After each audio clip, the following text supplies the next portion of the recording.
Welcome to another episode of Wrestling with Worldwide Willis. And this podcast is brought to you by the LMG Podcast Network. I'm excited to be here, folks. I'm excited for this one. It was one of the craziest wrestling weekends I can remember.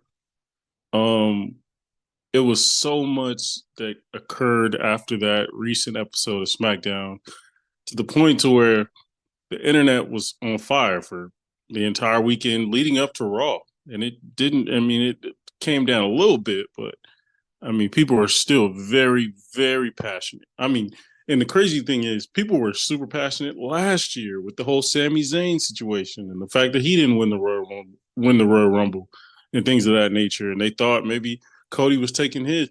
This is on a different level, though. This is what we saw last year was sort of two company guys, two wrestlers, guys, workhorses basically, in Cody Rhodes and Sammy. It's not fighting directly, but essentially fighting for the opportunity to face Roman at WrestleMania. Essentially, it went to Cody, but people wanted Sammy, but Sammy ended up with a very cool conclusion, right? His beef was always with Jay and things of that nature. So it ended up well with the tag team champions, and he got first tag team championship or first tag team to ever main event at WrestleMania, right? He got something from that. In this case, this is something way more brutal. So we'll talk about that in a second. First, I want to hit matches of the week. There was a few matches that were really good. Vengeance Day, NXT Vengeance Day had some good matches. It was a little sloppy. Some of the matches were a little sloppy. But I thought overall there was some really good performances. I thought Trick Williams and Carmelo Hayes carried the entire show, obviously. They kind of the talk of the entire event, moving away from it. I just think that story is going to lead us to WrestleMania weekend with Stand and Deliver. And they're going to face off potentially for the title. I thought Trick would win it, and then they'd face off for the title. But it sounds like they want to go more of what they should have did with Rock and Roman, a non-title match, and make the story the biggest part of it rather than the championship, because their story is the best story that NXT has right now. NXT's doing a really good job, by the way, but Trick versus Melo, that's a really good story to tell right there. They've been cooking for the last year.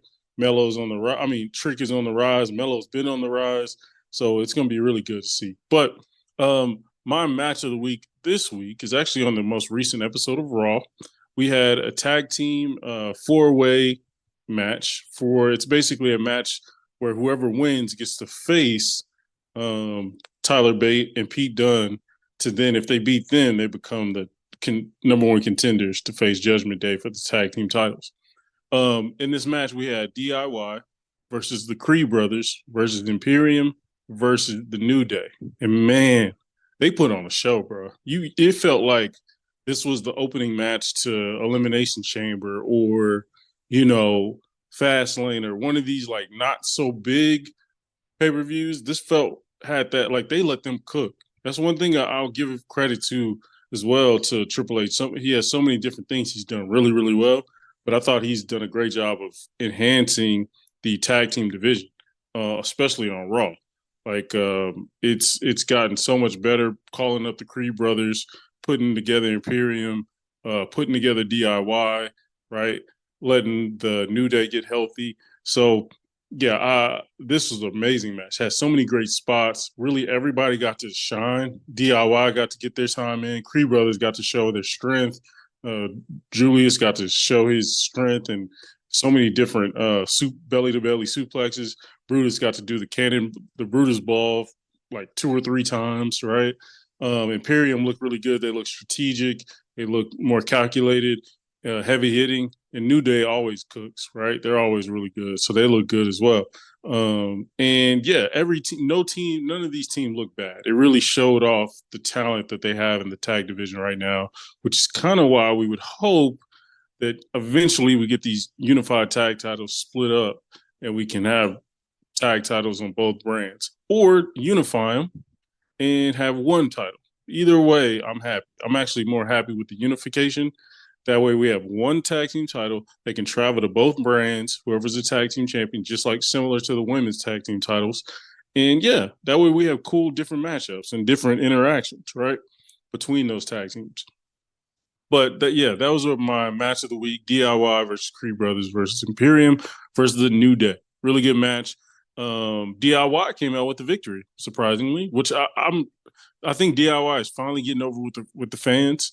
And they had a shot with Judgment Day before they lost, but I'm pretty sure what they're going to do is have DIY win, but then lose to Pete Dunne and Tyler Bate, and then Pete Dunne and Tyler Bate are going to face Judgment Day in the near future. So that'll be interesting. All right.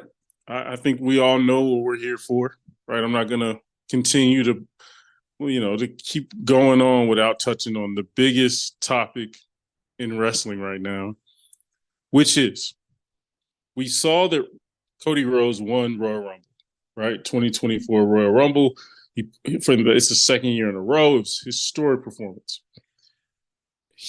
Then when he wins, he points at the WrestleMania sign like everyone does in a classic manner, but then he points at Roman Reigns. So we're thinking, oh, he's going to get a second chance to finish the story, right? That he lost last year on some interference, on some BS, but he worked all year long, beating Brock, beating all these different people. And now he made his way back, and he is now about to finish the story, right? Be able to win a title that his dad never won. Well, we now see on the latest episode of SmackDown, we get to see Cody, and Cody just came out there talking to Roman, and Roman cut a great promo on Seth Rollins, by the way. Seth Rollins and Roman's promos the last couple of weeks have been heavily underrated just because they're throwing jabs back and forth at each other. And some of them, you're like, ooh, they really feel that way, right? Some of them are worked. Some of them are legit, like how they feel. They legit have beef about those particular topics. And so we think Cody's coming out there to declare, hey, Roman, I'm coming for you. I'm coming for that belt. I want you at WrestleMania 40 in Philadelphia. Well, Cody continues to go on and basically says, I want that belt, but I also want to take everything from you. Meaning Tribal Chief, the bloodline, all of it, the power, all of it. And he says, but I'm not going to I don't want that opportunity at WrestleMania. I've been getting counsel from others on how to handle this. One person I counseled with knows you very well. And then The Rock comes out. Now, The Rock comes out, the crowd's going crazy. I was going crazy. I was surprised that they were doing it. But I think what the crowd didn't know and what we didn't know, we knew. Well, I guess since Cody said not at WrestleMania, we were dejected at that point. But then when The Rock coming out, we were like, okay, how's this interaction going to happen? How is this? The Rock gets in the ring, shakes Cody's hand. Cody is visibly holding it all in, like trying to be professional, trying to be the baby face, trying not to seem super, super upset. But the dude looked dejected. He looked like, man, like I got screwed. You know what I mean?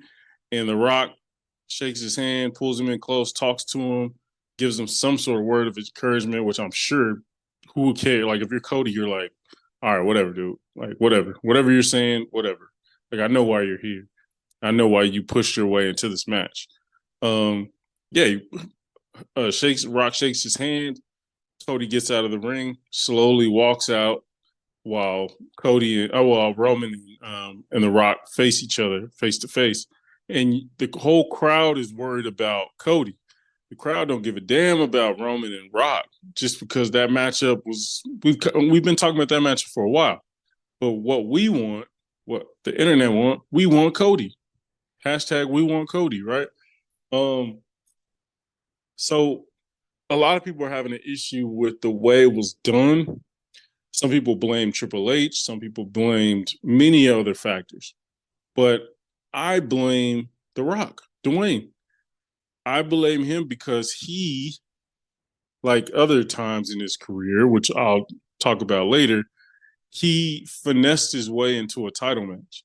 He used his power, his name, to cut the line of being a contender, right? Like, there's so many great stories we have right now in the current product of wrestling. So many great ones, especially WWE, right? Again, finish the story. Like, people were all on board for that. Finish the story. Go get them. Go get them a second time. And for The Rock to come in and think, due to all these other factors, that he needs to be the one to save the day for WrestleMania. He needs to inject himself into a already classic storyline and be like, no, actually, you guys need star power for this WrestleMania, and I'll bring that. And it's like, dude, like, wrestling is as popular as it's ever been, you know? Like, WrestleMania doesn't necessarily need some huge Hollywood name. Like, WrestleMania have been executed without that. But he thinks he needs to save the day.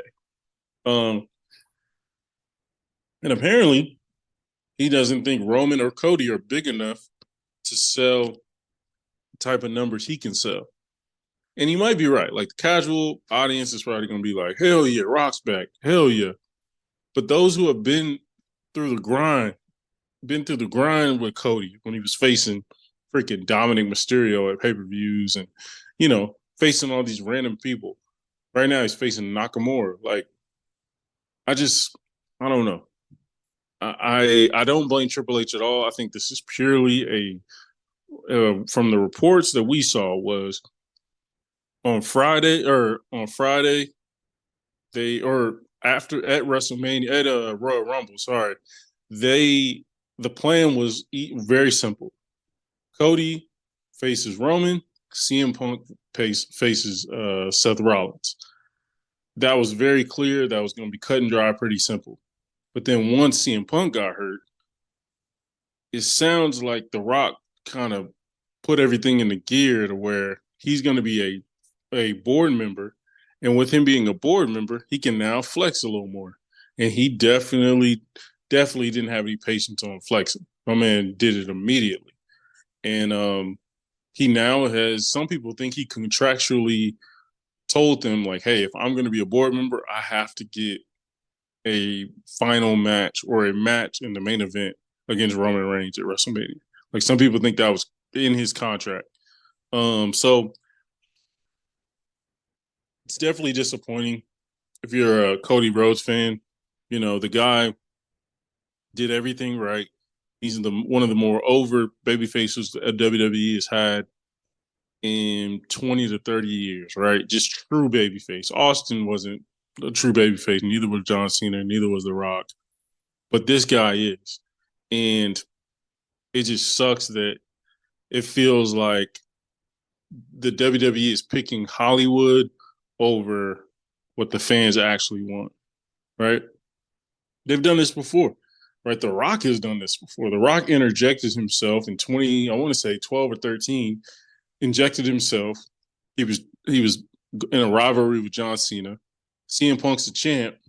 Well, The Rock inserts himself as a main eventer and faces against CM Punk and beats him for the title to then go on and face John Cena at WrestleMania, right? Was The Rock the best wrestler at the time? No. Was he the best story at the time? No. CM Punk was. But he took his spot, right? The Rock has done this before. So, and others have done it before. Some people blame Triple H for doing the same thing back in the day. I just think it's a tough decision. I do trust Cody. I trust Triple H. So I'm going to see it through. But you've pissed a lot of people off by making this move, especially the way it was done with Cody kind of handing over his opportunity to The Rock. Like, unearned anything, right? Coming back from how long and just getting a title shot is just kind of crazy over a guy who deserves it. It's not like Cody Rhodes is some unknown kid who will be ready in a couple years. No, Cody is one of the best in the world right now. And I just think it's a tough decision to make. It's a really tough decision to make. Again, that's in that other TKO power that The Rock has now. It's sort of scary to think, The Rock might inject himself in other things, it just seems like he's okay with putting himself first. Uh, and again, we'll talk about other stuff like other examples of that later. Um, but we did have a really good episode of SmackDown. To start out, we had Bayley, who had to decide who she was going to face at WrestleMania, either Rhea Ripley or Io Sky. She ends up picking Io Sky because Damage Control consistently talks bad about her and betrays her. Once all of them together, once Kairi Sane showed up, they started to betray her, talk bad about her in Japanese. And Bayley finds out about it. Is very, Bayley's a smart girl. So finds out about it, makes them aware of it. They all jump her. And then she got a pipe ready. She ready to go. And Bayley starts whacking them all with the pipe. Pause. But but yeah, I'm really excited for the Bayley Io matchup. I think they have some time to build up the storyline to where I think so many times, so many people want to root for Bayley. Bayley's the type of heel that you want to eventually root for. It's sort of like MJF and the fact that like they do such a funny job of being a heel that it's hard to be like, to root against them. So um, I think Bayley's going to do a great job. I think they're going to do a good job of building sympathy for her versus Damage Control because she put it together. She's the founding member of Damage Control. Yes, she's getting turned on by, you know, by Damage Control, and I don't know. It's tough. Dakota Kai wasn't there, but Asuka and Kairi Sane made it very clear they're turning on her. It seemed like Io wasn't all the way on board on turning on her, but she wanted to stick with her sisters. You know what I mean? With her group mates. So yeah. What we also saw was um, on this latest episode of Raw, we saw some cool stuff where it seemed Gunther was celebrating his 600th day as the Intercontinental Heavyweight Champion. Jey Uso comes out there. Jey Uso basically makes it known that he wants to fight Gunther. And it seems like Gunther and Jey might be at, I could see it at Elimination Chamber just because it's overseas. You want to put together a really good card. But I could also see that at WrestleMania too. Like both are really good.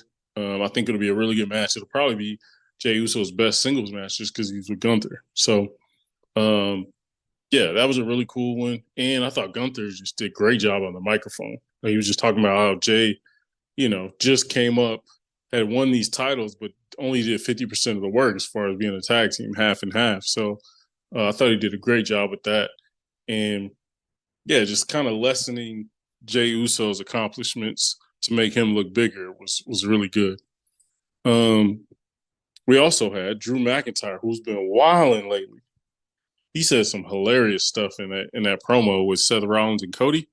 He was like, Seth, you've been hurt 17 times. What do you do? Just kind of like throwing jabs at him on low key. But yeah, I think Drew is doing a really good job. They're doing a good job with his character. He's a heel, but everything he says makes sense, man. It isn't just some silly heel. Everything he says is making sense. As far as being cheated out of certain things, holding grudges towards certain people, it's made sense.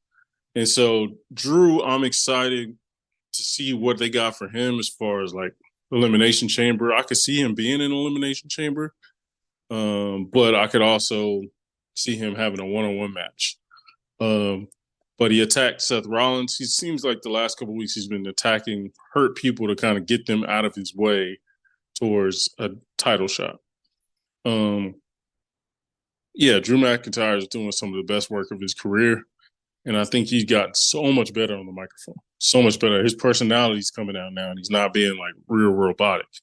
We also learned that Rhea Ripley will face Nia Jax at Elimination Chamber in Australia.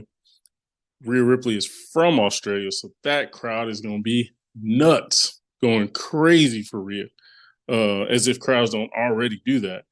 It's going to be very, very cool to see her in her home element. Kind of like Zelina Vega when they went to Puerto Rico. She just kind of took it all in for a while and got emotional. So I can definitely see that from Rhea in Parth for Elimination Chamber. Now, it looks like what they're doing is they're going to have an Elimination Chamber match for the women to decide who gets to face Rhea Ripley at WrestleMania.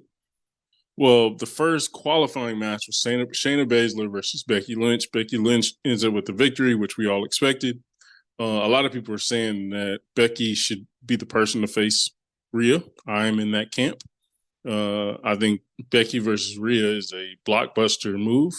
It makes sense. So not all blockbuster moves are bad, right? Having Roman Reigns, having The Rock take Cody's spot in a championship match that Cody earned, that's a blockbuster move that's kind of trash, or try to be a blockbuster move. But in this case, having Becky versus Rhea, that's blockbuster, but that's also going to be a great match. Like, great, just technical match. Some people are wanting Liv Morgan to win, to be included in the Elimination Chamber and to win, and it just doesn't make sense to me. Again, I've said it every week. I like Liv, but she just doesn't hold. She has no chance against Rhea. Rhea's going to destroy her. But yeah, I'm really excited for this Elimination Chamber match. I'm hoping the men do the same, but I'm kind of confused on how that would work. But as far as the women, it's pretty clear that they're gonna, put Becky in there, Nia Jax, probably a few newcomers, maybe Tiffany Stratton, maybe a couple newcomers to really show them off. Elimination Chamber is a great time to show off your skills. Last year, Montez Ford really killed it. Bronson Reed killed it in Elimination Chamber. So did Johnny Gargano, killed it last year. And they, had better years the year after. So, yeah, it's going to be – I feel like the last episode of Raw and the last episode of SmackDown was cooking, really cooking and causing a lot of buzz. But now we're going to hit our top five events that caused The Rock to make it that power play, which we talked about as far as nudging Cody out since he's the now board member. Top 5 events that caused The Rock power play. Number 5, The Rock's failed DC excursion or play, right? The Rock, Dwayne Johnson, was hoping to make Black Adam a mega hit and then use that money to, or use that influence to then, bring back the DC universe, surround it, like basically bring back the DC universe and center it around Black Adam and not, Superman, Batman, all these other people. So he's very egotistical in that way. And he really tried to pull strings. He got a lot of people in some tough spots. And Shazam was not, not Shazam. Black Adam was not very good at all. It just was a bad movie. The Justice Society was the best part of that movie. But yeah, it's tough. It's really tough. But The Rock, I don't know. I can see why you would want more influence in that universe, but also you got to do it in the right way. Number 4 was Brock Lesnar's legal issues. We'll talk about Vince McMahon a little bit, but Brock got looped into the Vince McMahon's issues, and now Brock has been removed from a lot of platforms and video games and things of that nature. So we think Brock Lesnar was supposed to be in the Royal Rumble, but then got replaced with Braun Breaker, who also did a really good job. Braun did a great job. But, yeah, that is number 4. Brock's legal issues. I think The Rock thinks, okay, no Brock, that means less big names. So I got to add my name in the hat. Number 3, Vince McMahon scandal. As you may know, Vince McMahon is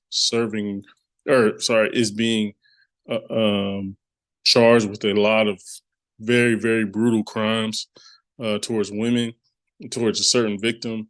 So I feel like from what we talked with the reports is The Rock and the board members want to get people's attention off the Vince McMahon stuff and on to actually wrestling.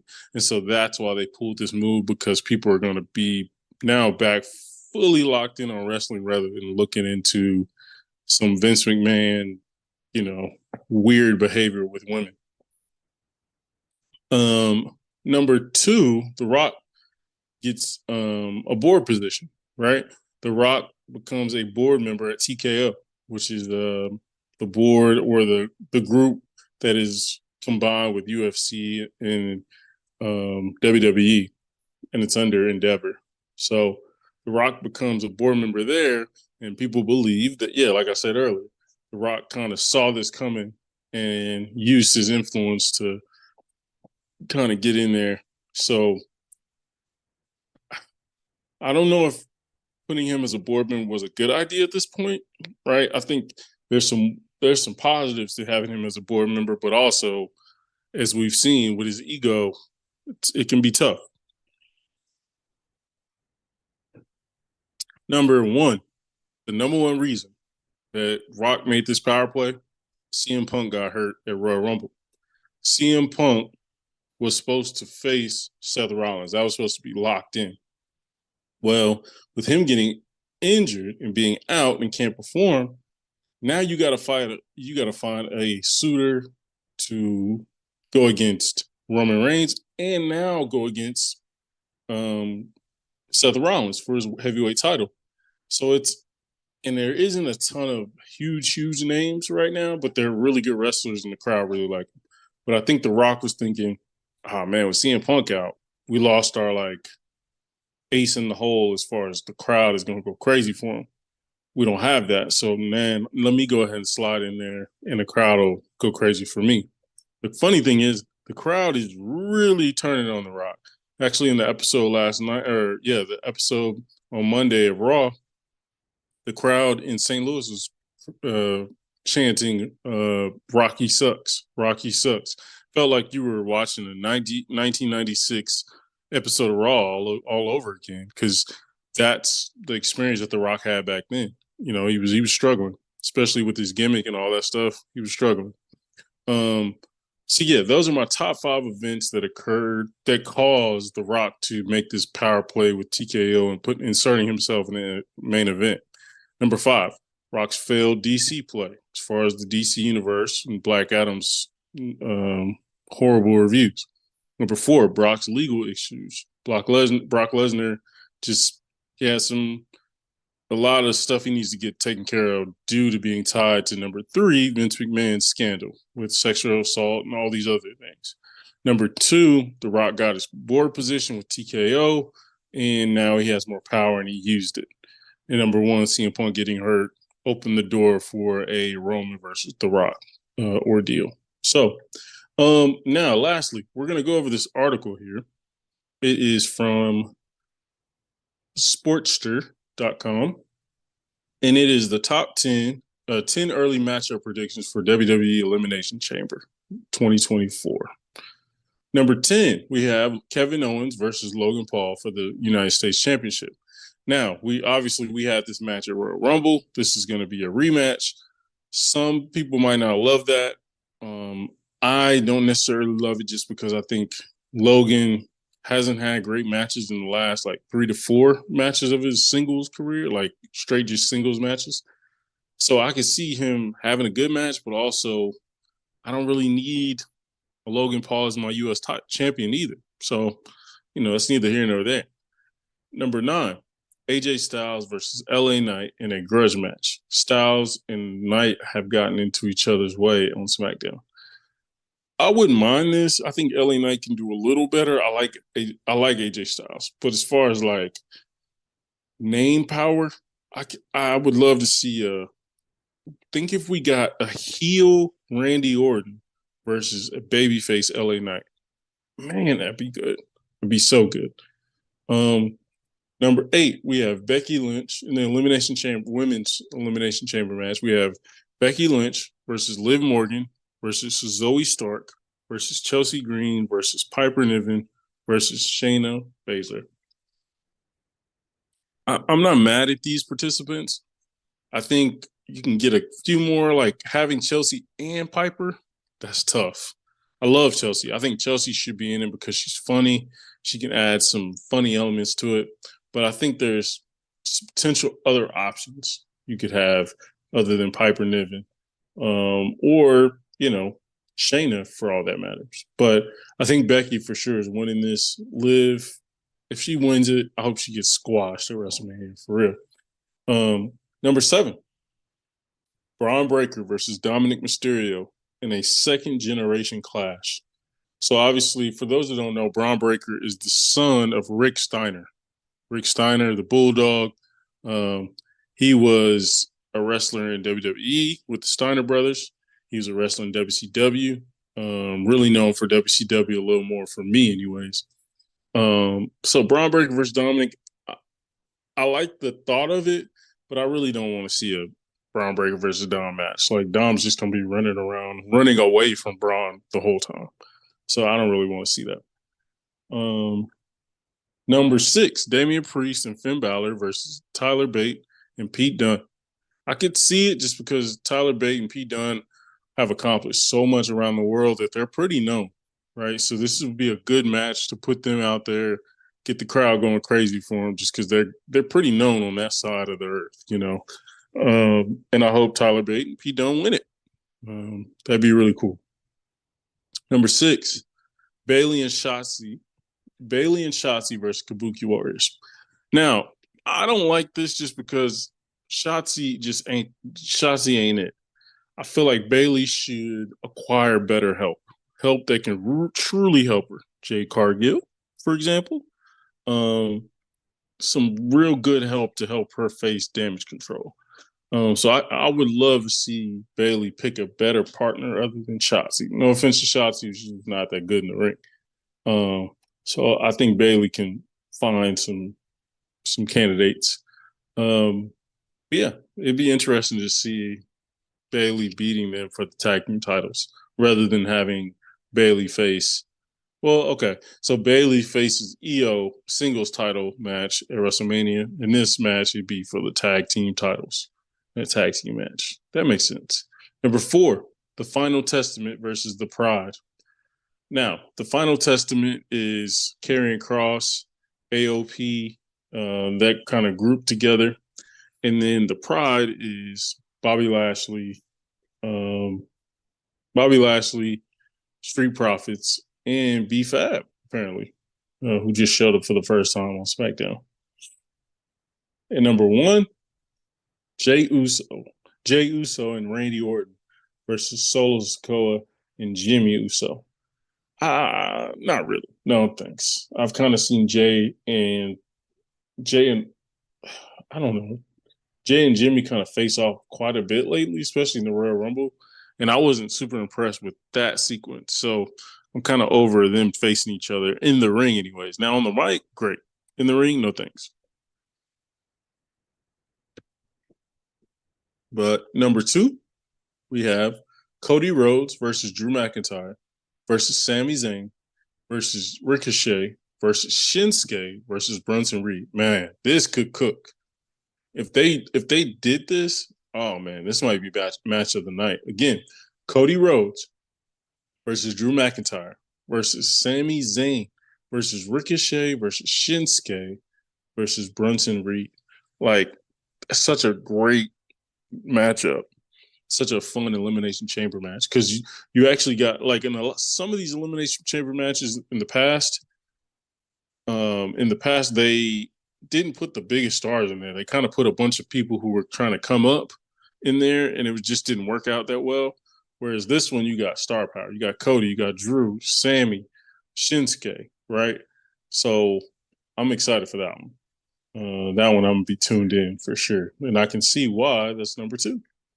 Number 1, Rhea Ripley versus Nia Jax. As we know, Nia's kind of got the best hand of the upper hand, of Rhea Ripley a few times, which we have not seen before. But I think Rhea really comes out with the victory there. And I'm glad that Rhea's getting a size challenge so she can kind of show different things. And she's getting a challenger, which people complain about, which I don't understand, but whatever. That's neither here nor there. But yeah, those are the top 10 predictions for the Elimination Chamber 2024 PLE Premium Live event. So thank you guys for tuning in once again. Really appreciate y'all. Uh, really tap into the internet. Really check out what people are saying as far as this Cody Rhodes thing and Roman Reigns and The Rock. Also, tune in this Friday. SmackDown is going to be crazy, right? We're going to all be expecting certain things from, and I'll be making different, theories. But we'll see Friday what happens. So I'm really excited for Friday. Wrestling's in a great spot, especially get all this buzz before the kickoff of Mania. It's gonna be great. It's gonna be great. So again, I appreciate you for listening. Until next time, we out. Yeah.